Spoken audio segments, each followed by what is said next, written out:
Journey after death, మరణం తరువాత. మనం చిన్నప్పటి నుంచి చాలా కథలు వింటుంటాం. మరణం గురించి, ఆత్మల గురించి, స్వర్గం గురించి, నరకం గురించి. ఎప్పుడైనా సడన్గా మనం ప్రేమించిన వారు కానీ, మన కుటుంబ సభ్యులు కానీ మరణించినప్పుడు మన మైండ్లో చాలా ప్రశ్నలు మొదలవుతాయి. మరణించిన వారి ఆత్మ మన పక్కనే ఉందా, మనల్ని చూస్తుందా, ప్రస్తుతం ఎక్కడ ఉంది, ఏం చేస్తుంది అనే ప్రశ్నలు మొదలవుతాయి. గరుడ పురాణం ప్రకారం సాధారణ వ్యక్తులకు మరణం ఎలా వస్తుందో తెలుసుకుందాం. మృత్యువే కాలం. ఆ సమయం రాగానే దేహం నుండి, ప్రాణం నుండి జీవాత్మ విడిపోతుంది. ముందు రోగం వస్తుంది. ఇంద్రియాలు వికలమై బలము, ఓజస్సు, వేగము శిథిలమైపోతాయి. మెల్లగా చైతన్యం తగ్గుతుంటే జడత్వం అంటే స్పృహ లేని స్థితి పెరుగుతుంది. యమదూతలు మరణిస్తున్న వ్యక్తికే కనిపిస్తారు, పక్కనే నిలబడతారు. వారికి శరీరంలో ప్రాణం ఎక్కడ దాక్కుందో తెలుస్తుంది. వారు దానిని గ్యాలంతో లాగటం మొదలు పెడతారు. ప్రాణం కంఠం దాకా వచ్చి మొరాయిస్తుంది. ఈ క్రమంలోనే మనిషి ముఖం వికృతంగా మారుతుంది.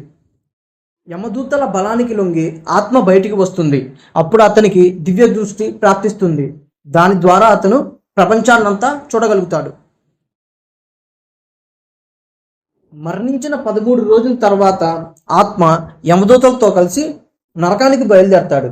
ఆ తర్వాత వాయు ప్రేరితుడై 2వ యాతనా శరీరంలో ప్రవేశిస్తాడు. యమలోకం దక్షిణ దిశగా 86,000 యోజనాల దూరంలో ఉంది. జీవి రోజుకి అర్ధకోశ దూరం ప్రయాణించాల్సి ఉంది. ఈ ప్రయాణం 348 రోజులు ఉంటుంది. యమలోకానికి వెళ్ళే దారి రక్త మాంసాలతో, దుర్గంధంతో నిండి ఉంటుంది.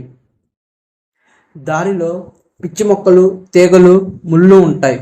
రాళ్ళు సూదిగా అడుగడుగున కాళ్ళకు రంధ్రాలు చేస్తుంటాయి. అగ్ని జ్వలిస్తుంటుంది. సూర్యుడు కిరణాలకు బదులు నిప్పులు కురిపిస్తుంటాడు. దారిలో తోడేళ్లు శరీరాన్ని రుచి చూస్తుంటాయి. యమలోకానికి వెళ్ళే దారిలో 13 ఊర్లు, వైతరణి నది ఉంటాయి. 13 ఊర్లు అత్యంత భయంకరంగా ఉంటాయి. వైతరణి నది రక్తంతో, సీమితో నిండి ఉంటుంది. యమభటులు ఆత్మను చిత్ర హింసలు పెడుతూ ఈ దారిలో తీసుకొని పోతుంటారు. యమలోకానికి ప్రవేశించగానే యముడు దర్శనమిస్తాడు. ముందుగా మనం చేసిన కర్మలకు శిక్షను అనుభవించాలి. తరువాత యముడు ఆదేశించిన శరీరంలోకి ఆత్మ ప్రవేశించి మళ్ళీ జన్మిస్తుంది. పుణ్య ఆత్మలను స్వర్గానికి పంపిస్తారు.